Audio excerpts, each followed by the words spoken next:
Նույնն էլ Արցախում էր տիրում այդպես, որ ոչ բլոկադան էին իրանք հասկանում ինչա, ոչ կրակոցները, ոչ մարդկանց սպանությունները, ոչ մի բան։ Ինչ է կարծում, ինչու են լռում։ Թուրքիա վրա ծախ։ Ուրեմն էտել է տված։ Սաղ իրեն գուրուգով սաղ ծախել է Ղարաբաղ։ Էտել է տված։ Սյունիքն էլ է տված։ Հիմա մենք Սյունիքի մասին ենք խոսում։ Սյունիքի մասին Սյունիքը դառնում է Ղարաբաղը։ Ну здесь ժողովուրդը որ դե կրակոցա, իրեն սա կաֆեները բան նստած բանն է։ Երես տարի Ղարաբաղը պահել է, չէ՞, Հայաստան։ Քանի չեմ ուզում առանձնացնեմ հայաստանցի Ղարաբաղցի, բայց մի քանի անմակարդական հասկացողներ կան, որ ասում են մնային պայքարեին։ Հիմա շատ շուտով թուրքը կհասնի Երևան ու իրանք կմնան կպայքարեն։ Այդպես եք կարծում, որ կհասնի Երևան։ Ինչ թուրքը։ Միանշանակ։ Թուրքը վաղը ֆլագը դրնելու է, սաղին էլ ճորտացնի։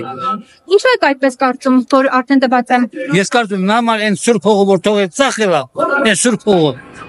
Սրեղ արդեն ինքը ծախած է։ Ինչ է, կավելացնեք, կբանեք։ Այ, ոչինչ, շատ հուզված եմ, չեմ կարող ավելացնել ու ոչինչ չունեմ։ Ինչ ասեմ։ Երկու զոհվածի հեր եմ։ Ոնց եմ եզնում, մեր երեսին, որպես սաղ վարձը վարձացեն, կարողանակ ծանք Հայաստան դուս պահեք։ Վարձը մեզ չի վերաբերվել, վարձը չենք տվել, մենք մեր գրպանները չենք դրել, մեր ընտանիքները այդ վարձով չենք պահել, տվել են վարձը նույն իրանց քաղաքացիներին մեկ վճարելու համար։ Կարելի է ասած Հայաստանի կառավարության գրպանից չէ այս փողերը, դրսից եկող փողերը, իրանք էլ պարտավոր են մեզ պահել։ Ես էլ կմնամ անվարձ։ Եթե համաձայն է կառավարությունը թող հստակ որոշում հանի դրա համար։ Պետք է օրը իրեք քաշեն։ Իրեք այդ օրը պետք է քաշեն։ Անվարձ տան ժողովուրդը թող ապրե։